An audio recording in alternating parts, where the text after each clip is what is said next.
de Lucas, el Evangelio de Lucas, capítulo 7, verso 1. Trabajaremos del 1 al 10. El Señor ha ministrado algo a mi vida para compartirlo. Libro de Lucas, capítulo 7, del verso 1 en adelante. Se ponen en pie en reverencia a la palabra que es viva y eficaz y más cortante que toda espada de doble filo.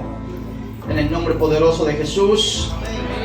Dice: después que hubo terminado todas sus palabras al pueblo que lo oía, entró en Capernaum. Y el siervo de un centurión, que a quien éste quería mucho, estaba enfermo y a punto de morir. Cuando el centurión oyó hablar de Jesús, le envió unos ancianos de los judíos, rogándole que viniese y sanase a su siervo. Y ellos vinieron a Jesús y le rogaron con solicitud, diciéndole: es digno que concedas esto, porque ama a nuestra nación y nos edificó una sinagoga.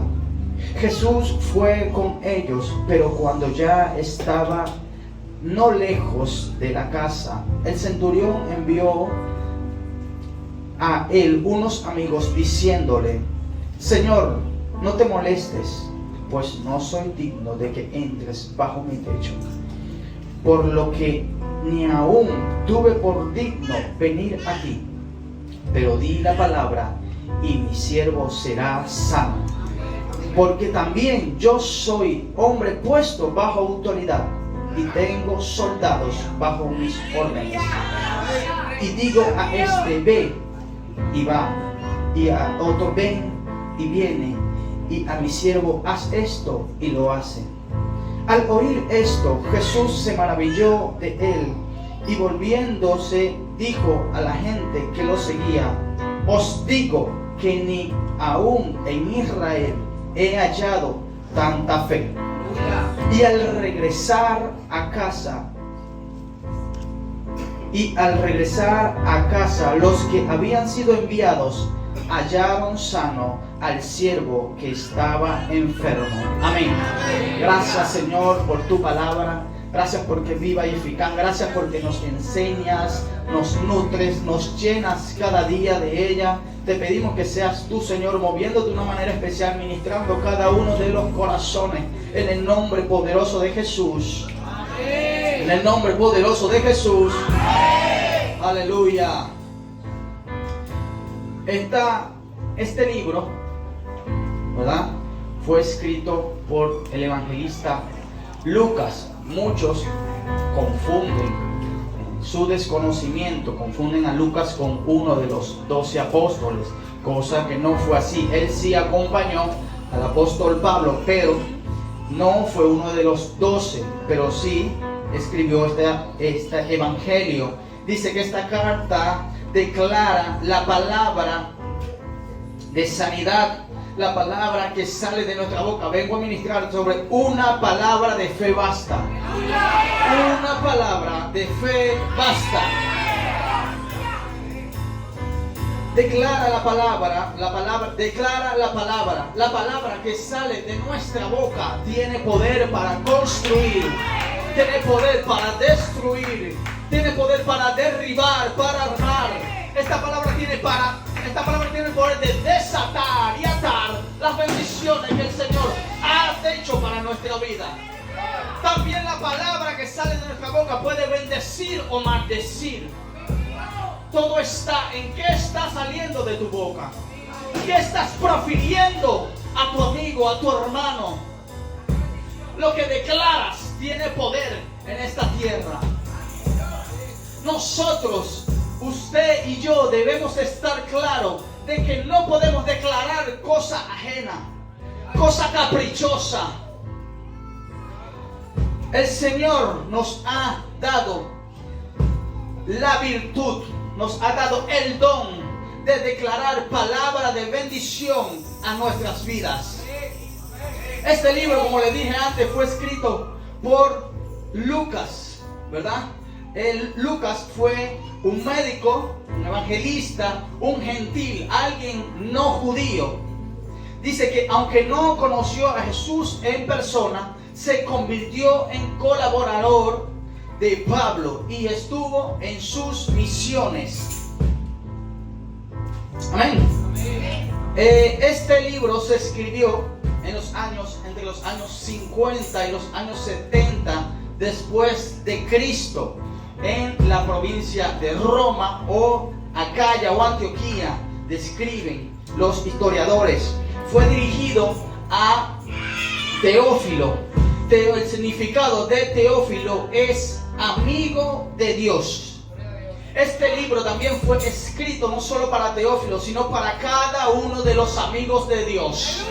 Cada uno de los amigos de Dios. Aquí hay amigos de Dios. ¿Por qué nos digo que somos amigos de Dios? Nos lo declara en Juan 15:15. Dice, ya Él no nos ha llamado siervos, sino que nos ha llamado amigos. Porque lo que ha oído del Padre, eso nos los ha dado a conocer. Y ya no soy más siervo, sino amigo. El amigo tiene intimidad, el amigo tiene cercanía, el amigo tiene relación. El amigo siempre está ahí para cada uno de nosotros.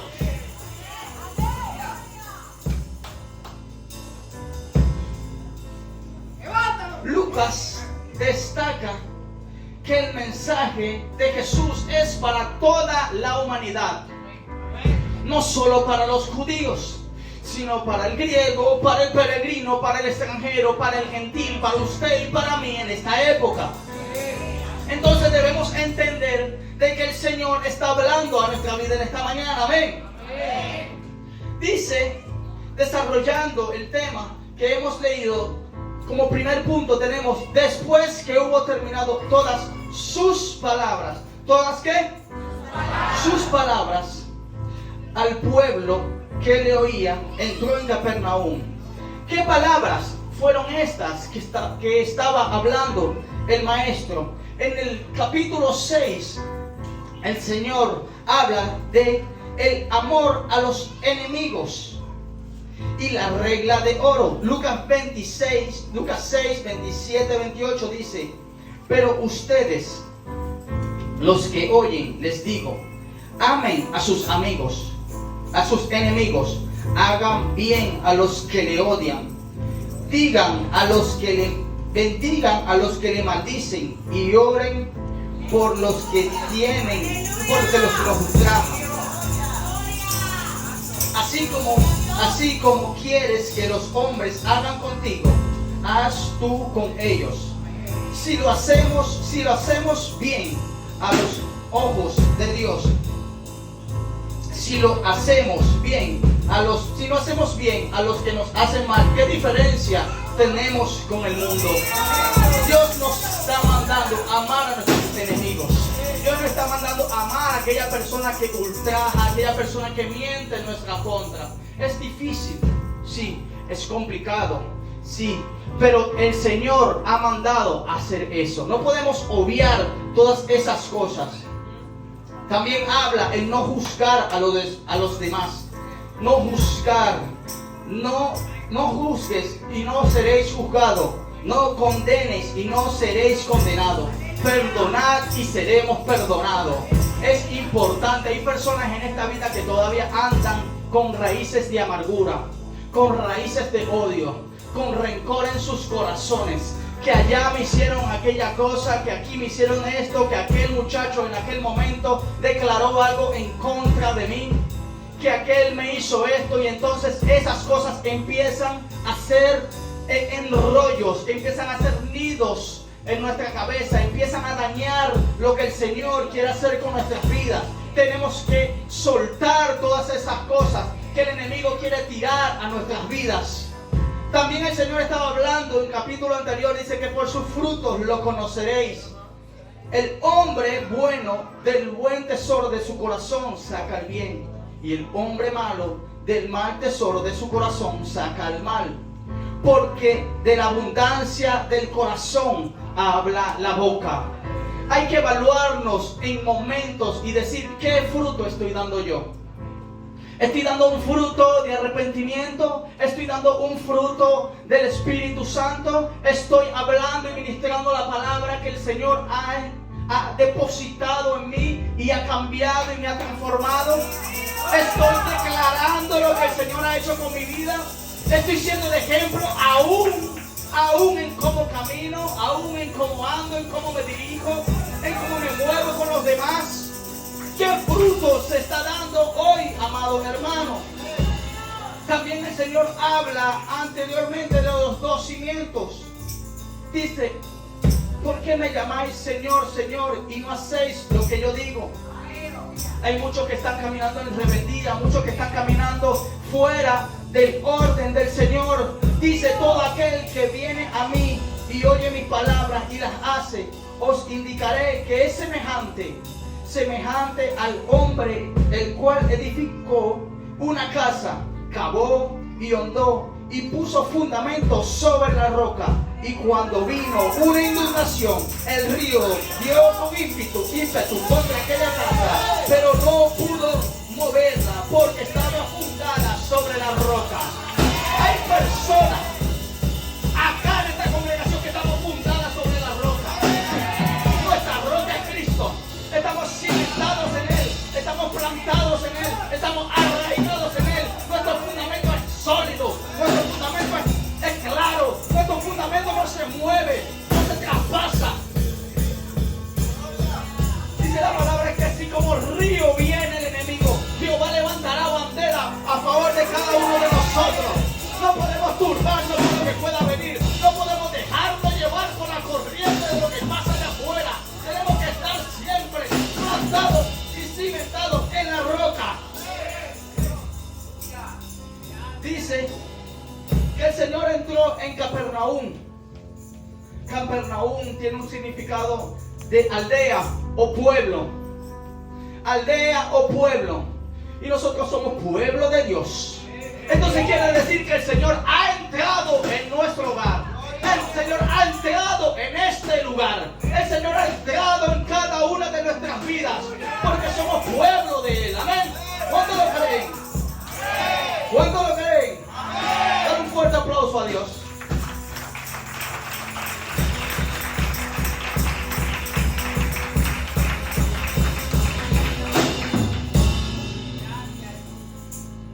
Nos sigue declarando la palabra. Dice: y el siervo del centurión, a quien quería mucho, estaba enfermo y a punto de morir.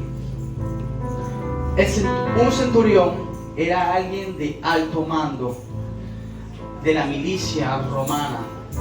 Este tipo de mandos o este tipo de cargos, estas personas tenían asignado a ellos alrededor de 100 o más hombres a su disposición para poder llevar a cabo las misiones que su emperador le exigía. Para llegar a este cargo, este hombre debió mostrar valentía, habilidades en batalla. Podía llegar a tener un poder adquisitivo muy alto por causa de la posición privilegiada en la cual estaba. Era una persona influyente en la sociedad a causa de cómo estaba, a causa de la posición. Por eso este hombre estaba en esa posición, porque tenía influencias. Dice que cuando el centurión oyó hablar de Jesús, le envió unos ancianos. Dice que el centurión que oyó, ¿sí o no? Oyó hablar de Jesús. En Romanos 10:17 dice: así que la fe es por el oír, y el oír por la palabra de Dios. La fe y el miedo tienen el mismo significado. Ahora, depende de ti a qué tú le estás creyendo, a la fe o al miedo. La fe es la certeza de lo que se espera, la convicción de lo que no se ve. El miedo es lo mismo, la certeza de lo que se espera, la convicción de lo que no se ve. ¿A qué le estás creyendo tú hoy? ¿Qué estás poniendo tú delante de ti, delante de tu camino? ¿Estás poniendo fe? La fe nace de escuchar la palabra del Señor. No nace por sí sola. Obviamente, el Señor pone el don de fe en cada uno de nosotros, pero a través del oír la palabra del Señor. Amén. La fe nace por escuchar la palabra de Dios. Esto significa que la fe es un resultado de oír y comprender el mensaje del Evangelio. No es algo que se obtiene por fuerza propia ni buenas obras. Para desarrollar y nutrir nuestra fe es necesario exponernos continua y diariamente a las enseñanzas del Maestro. Si no estamos expuestos continuamente, si no estamos buscando a cada momento de su presencia, si no nos estamos llenando de Él diariamente, en lectura de su palabra, en oración, en búsqueda y llenura de Él, es difícil que la fe pueda actuar en cada uno de nosotros. Por eso muchas personas tienen palabras de maldición en su vida, porque no están viviendo bajo el reglamento de Jehová, no están viviendo bajo la ley de Jehová, no están teniendo la comunión y la relación necesaria para que Jehová sea manifestado en su vida. Dice que le envió unos ancianos a rogarle. La relación entre los romanos y los judíos era una relación tensa, era una relación conflictiva, ya que los romanos eran los que estaban como posicionados o los que tenían el control de la región. Pero este hombre, con un poder y una autoridad terrenal dada por hombre, se humilló hasta rogar por su criado, que seguramente era un judío, un gentil pidiendo sanación para un judío, un gentil pidiendo sanación para un hijo de la promesa, porque un romano no iba a tener a otro romano de esclavo o de siervo, era a un judío. Entonces el Señor me hablaba y me decía que este centurión estaba aplicando lo que el Señor estaba hablando antes, por ya que la relación entre judíos y romanos no era buena. Dice que este hombre amaba a su enemigo, como lo estaba aplicando el Señor en el capítulo 6. Él no estaba juzgando su condición, sino que estaba buscando una solución a la condición a la cual el judío tenía. Es decir, que el gentil estaba entendiendo y estaba analizando y estaba creyendo lo que el Señor podía hacer más que ese mismo judío que estaba en cama. Este gentil estaba dando fruto. Este gentil estaba dando un buen fruto, porque estaba amando, estaba reflejando a Dios aunque no conocía a Dios, estaba reflejando a Cristo aunque no tenía a Cristo. Este gentil, este romano, este centurión, cuando escuchó de Jesús, dijo: hey, hay uno que puede solucionar. Y dijo, puso poniendo su confianza en la roca que es Cristo. Digo, hey, hay uno que puede solucionar esto. Hay uno que puede resolver la situación. Hay uno que puede venir y levantarse de esta cama.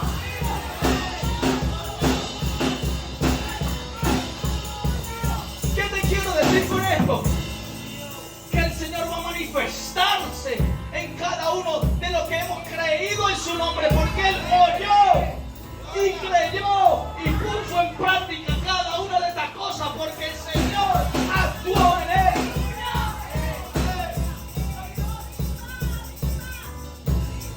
Hay personas que Dios les permite tener alguna posición, algún estatus, pero rápidamente se olvidan de Él. Dejan de amar al prójimo, empiezan a tener enemigos, empiezan a decir, no, que ese no es tan amiguito mío. Pero ya están sembrando cosas en sus corazones y están alejándose de Dios. Dios abre puertas. Dios abre puertas. Dios abre puertas a los hijos de Dios. Dios abre puertas a los que creen en su nombre. Dios abre puertas a los que caminan bajo su ley. Y la puerta que Él abre, Él no la va a cerrar. Porque Él ha prometido cosas grandes para los que le aman.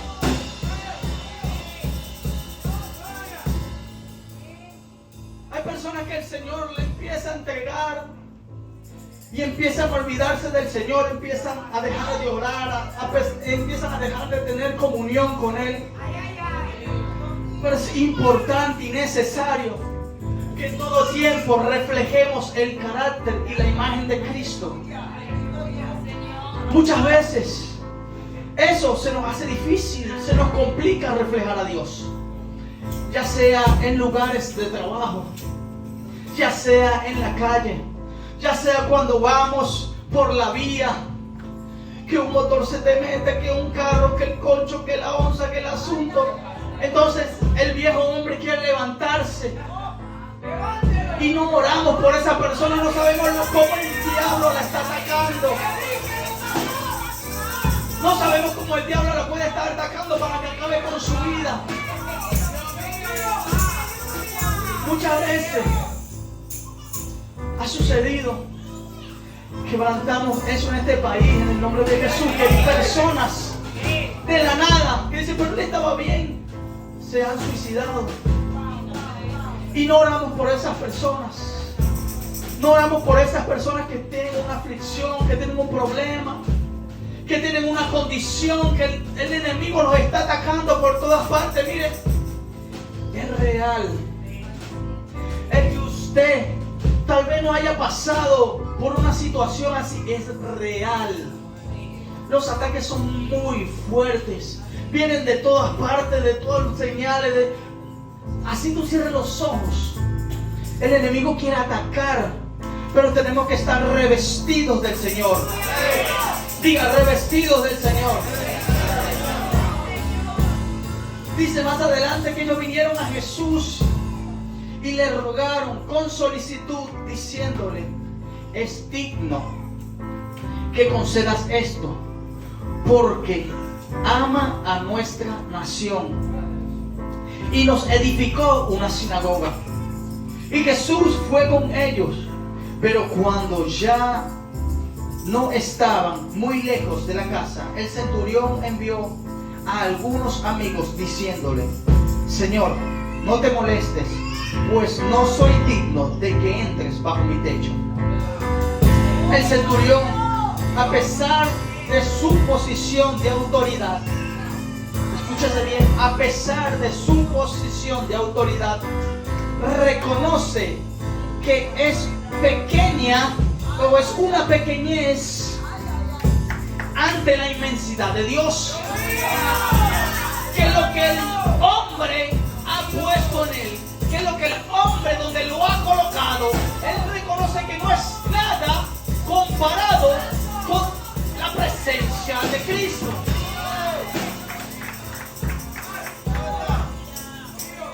Se da cuenta que no posee lo suficiente para estar en la presencia del Señor. En la antigüedad, para entrar en la presencia del Señor, dígame, este hombre tuvo que haber leído sobre antiguos escritos. ¿Por qué? Porque este hombre construyó una sinagoga, amaba al pueblo judío más que muchos judíos, porque así hay veces que los gentiles aman más al cristiano, al hijo de Dios, que el mismo que se hace llamar hijo de Dios. Entonces es necesario saber quién es que te está amando, o quién te está ayudando, o quién te está tendiendo la mano. Decía que en la antigüedad, para entrar en la presencia de Dios, solo lo podían hacer los sacerdotes. Alguien limpio, alguien purificado, alguien preparado, alguien consagrado. El centurión reconoce que Jesús es superior a él. Por esa razón Él dice, no tengo, como decir, no tengo como la cara, no tengo razón, no tengo cómo entrar a la presencia, porque yo sé que en el cargo que estoy, bajo las personas que están bajo mi cargo, están haciendo cosas malas, están haciendo lo incorrecto, y yo en un momento hice lo incorrecto y no puedo entrar a su presencia. El centurión reconoce todo esto. Tenía respeto por la presencia del Señor. Hay momentos en que hay muchas personas falta de respeto ante la presencia del Señor. Que el Señor está hablando, el Señor se está glorificando y están envueltos en asuntos que no llevan al Padre. El Señor está ministrando una palabra, el Señor está hablando a través de alguien y simplemente ignoramos. Aún cuando andamos en una onza, aún cuando andamos en una guagua, se monta esa persona a predicar la palabra del Señor, o se monta una persona a darnos un tratado y lo ponemos por menos, lo menospreciamos. No, ya yo soy cristiano, dáselo a otro. No de por menos la palabra del Señor, porque es posible que el Señor quiera hablar algo a tu vida en ese momento, algo que tú estás necesitando, una petición como la cual tenía el centurión que mandó a alguien. Usted en su secreto le dijo: Jehová, manda a alguien, dame una palabra, dime algo. Pero estamos rechazando a aquel siervo que ha sido enviado por Dios para traer una palabra a nuestra vida. Reciba el tratado, reciba la palabra que viene de Dios. Dice que él tenía respeto por la presencia de Dios. Él tenía respeto por la presencia de Dios mismo en la tierra. No así en la casa de Simón. Simón, un fariseo, un judío, cuando Jesús entra en su casa, lo llevó para hablar de él, para cuchuchar, para chismear, para hablar. No le ofreció lavar sus pies, pero sí fue a criticar a la mujer que lavaba sus pies. Y el Señor se lo dijo: ¿para qué me ha traído? ¿Me ha traído para perder el tiempo? No puedo estar en eso. Eso fue lo que hizo este Simón fariseo. Lo invitó a su casa para murmurar. Pero hubo una mujer que aprovechó el momento y lavó los pies del maestro, mientras otros criticaban lo que esta mujer hacía. Mientras otros decían: este no sabe quién le está lavando los pies. Si supiera, ni dejara que le tocara. Hay momentos en que tenemos que aprovechar la presencia del Señor y no dejar pasar esos momentos especiales con Él. Dice más adelante: por lo que ni aún me tuve por digno de venir a ti, pero di la palabra y mi siervo sanará. Di la palabra y mi siervo sanará. El centurión no se sentía digno, pero sabía que si Jesús soltaba una palabra, su siervo sería sano. Que solo hacía falta eso, no hacía falta nada más. El cristiano de ahora quiere que el Señor baje de su trono entero para hacerle el milagro.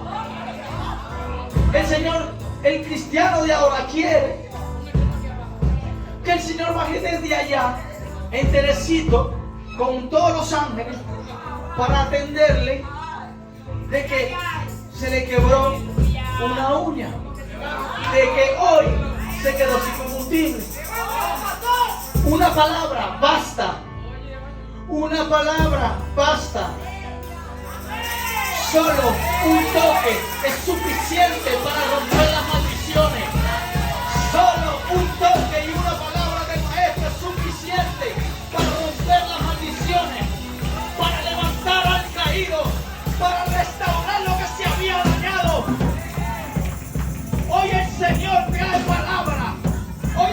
dice, activa tu palabra de fe. ¿Qué quiere que el Señor haga en tu vida? Activa tu palabra de fe. Una palabra de fe puede cambiar tu vida en un instante. No cierres tu boca. No cierres tu boca.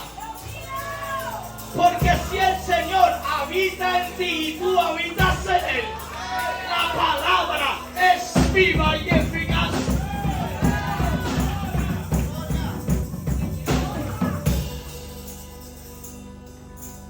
Abre tu boca. Abre tu boca y declara. Abre tu boca y declara. Porque decía el centurión, porque también yo soy hombre puesto bajo autoridad. Y tengo soldado bajo mis órdenes. Y digo a este ve y él va. Al otro viene y él ve. Y a mi siervo haz esto y lo hace. Él reconoce que solo tenía autoridad terrenal. Él reconoce que el que tenía la autoridad para echar fuera ese demonio de enfermedad, ese espíritu de muerte, era Jesús de Nazaret. Él sabía que aunque tenía posesiones, aunque tenía posición, aunque tenía cargos, aunque tenía gente a su mando, solo un hombre tenía la autoridad para echar fuera ese espíritu de enfermedad. Él estaba convencido. Él creía. Su fe estaba por encima. Él tenía fe en que la palabra de sanidad que saliera de la boca de Jesús era suficiente. Aunque él estaba sujeto a autoridad, él sabía que la autoridad de Jesús era mayor porque venía del cielo. No era cualquier autoridad, no era cualquier rango, no era cualquier posición, no es cualquier enchufado, no es cualquier botella, es algo que venía directamente desde arriba, con poder para derribar, para desatar, para destruir las acechanzas del diablo.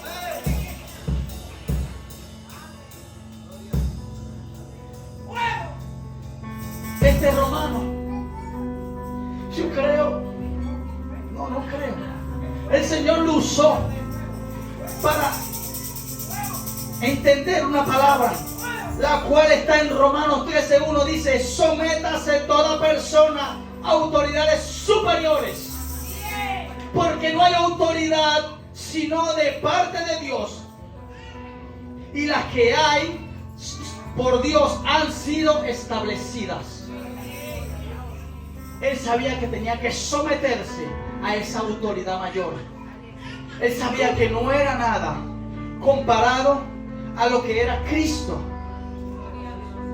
Dice más adelante en el verso 9, dice: al oír esto, Jesús se maravilló de él y volviéndose dijo a la gente que le seguía: os digo que ni aún en Israel he hallado tanta fe.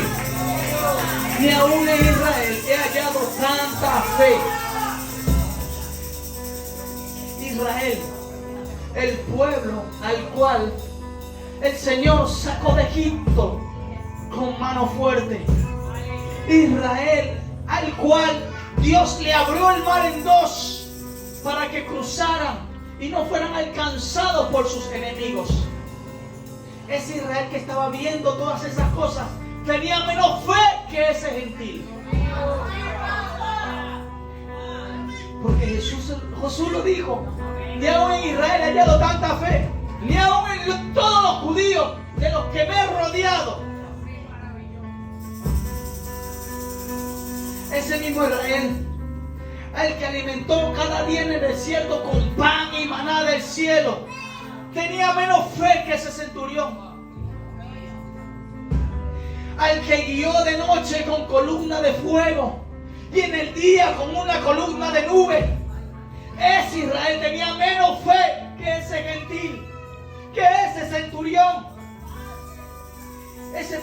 que había visto la mano de Dios poderosa obrar a su favor en todo tiempo, tenía menos fe que ese centurión.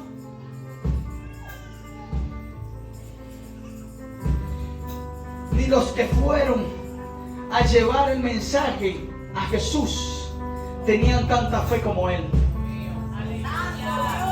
Recuerden que él dijo que tenía personas bajo su mando, que le decía ve y ellos iban, que le decía haz y ellos hacían. Es decir, que estas personas fueron a cumplir una orden, pero no fueron porque creían que el Señor iba a hacer el milagro, fueron porque estaban siguiendo una orden. Entonces, esas personas tenían menos fe que el centurión romano, que no tenían fe de que el Señor podía salvar a ese siervo. Tal vez fueron por respeto al romano, ya también que él les había construido una sinagoga. Tal vez esos judíos dijeron, y si no le hacemos caso, tal vez nos destruye el templo, tal vez nos quitan lo que nos ha entregado, porque había muchos ancianos y muchos fariseos en aquellos tiempos que solo les gustaban los halagos, solo les gustaban los primeros puestos, solo les gustaba ser vistos por los demás. Cuando el centurión oyó hablar de Jesús, al instante identificó que allí estaba su solución, que solo él tenía el poder de restaurar la salud del siervo. En el verso 10 el Señor nos habla, dice que al regresar a la casa, los que habían sido enviados, los que enviaron por segunda vez, hallaron al siervo que había estado enfermo, lo hallaron sano. ¿Cómo lo hallaron? Hay algo que el Señor me hablaba y me decía, y el Señor me decía, Señor, pero yo le decía a Dios, pero tú enviaste la palabra y yo volví y leía y volví a leer, y Jesús me dijo, Jesús no dijo sé sano. Jesús nunca profirió palabra o declaró palabra a los aires enviando sanidad. No tuvo que imponer las manos. Aunque la persona de Jesús estaba acá, el Espíritu Santo estaba haciendo la obra allá. Ese mismo Espíritu que está acá, amén, ese mismo Espíritu que está acá está haciendo la obra en tu hogar. Ese mismo Espíritu que está acá está haciendo la obra en tu trabajo. Ese mismo Espíritu que está acá y está en tu casa también está haciendo la obra fuera de la nación. Ese mismo Espíritu que está acá, que está en tu casa, que está en la nación, también va a hacer la obra completa en cada una de las personas.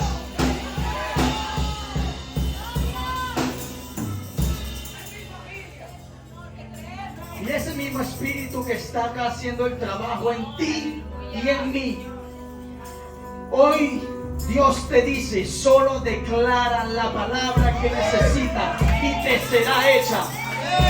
El siervo del centurión no fue sano porque el Señor declaró la palabra. Él, teniendo a Cristo ya dentro, dijo, si lo llevo, si voy a Él, mi siervo sanará. Lo que lo sanó fue la fe en que Jesús iba a hacer la cosa posible. No tiene que bajar el mismo Dios a decirte, ve y es sano por la fe que has depositado en Él. Así será hecho. Así será hecho. Dice el Señor, yo tengo la autoridad para hacer todo esto posible. Solo ten fe y te será hecho. Ten fe y te será hecho. No le digas más a Dios lo que tú necesitas. Habla y declara la palabra de fe en tu vida, que el Señor ya está empezando a obrar.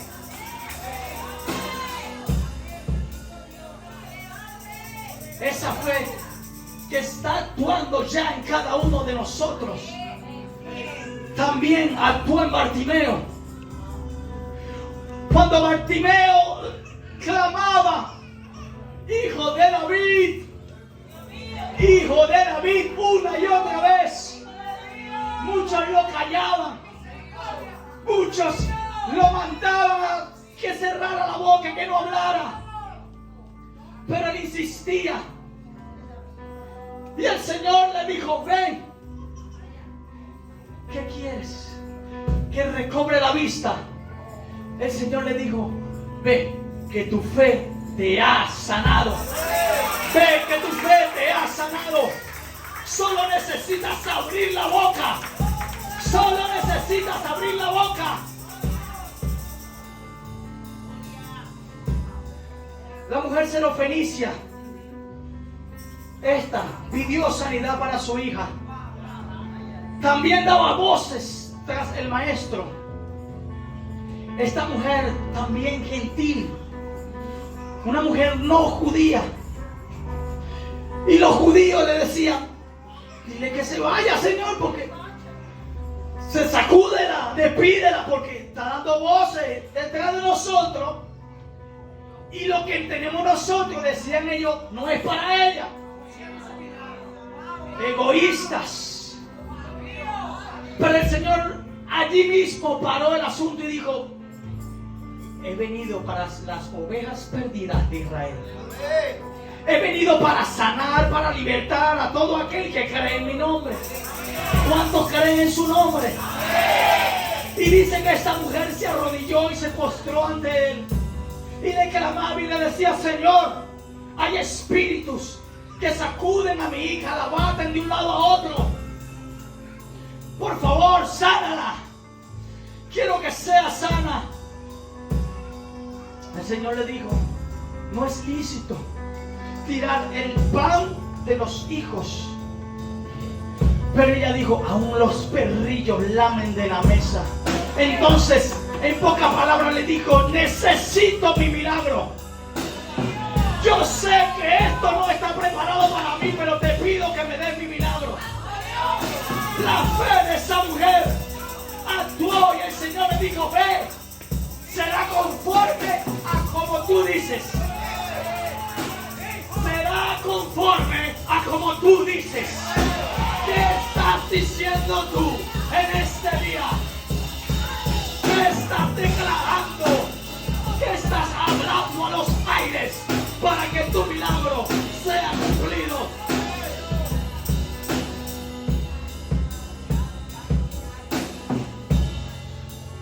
El paralítico de Betesda le dijo, toma tu lecho y anda. Eso se lo pudo haber dicho cualquiera. Es más, seguramente se lo dijeron 300,000 veces. Porque el hombre tenía, creo que 12 años, 11 años, 10. Ahí postrado. 8 años. 38, padre. Tenía más edad que yo. Postrado. Muchos. Coge tu asunto, vete de aquí, no hay más espacio. Pero no lo hizo. Porque la palabra correcta y la esencia del Señor no había entrado en él.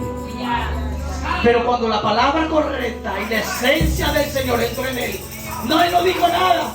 Pero el Señor dijo, no, toma tu lecho y anda. Cogió su cosa y se fue. Es por fe, mi hermano. Es por fe, mi hermano.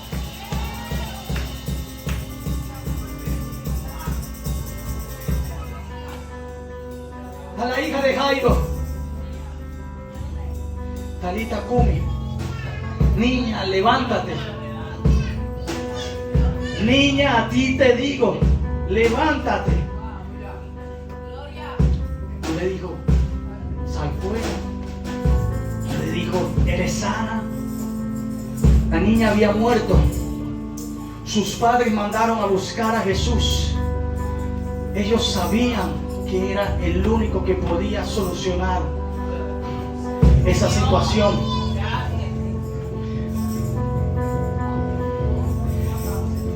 ¿Qué se ha muerto en tu vida esta mañana? ¿Qué has dejado morir en esta mañana, mi querido hermano? ¿Has dejado morir la pasión por Cristo, el anhelo, la búsqueda, la lectura? ¿Has dejado morir el primer amor? ¿Has dejado morir la comunión con el Padre? Así te dice el Señor: levántate, levántate en fe.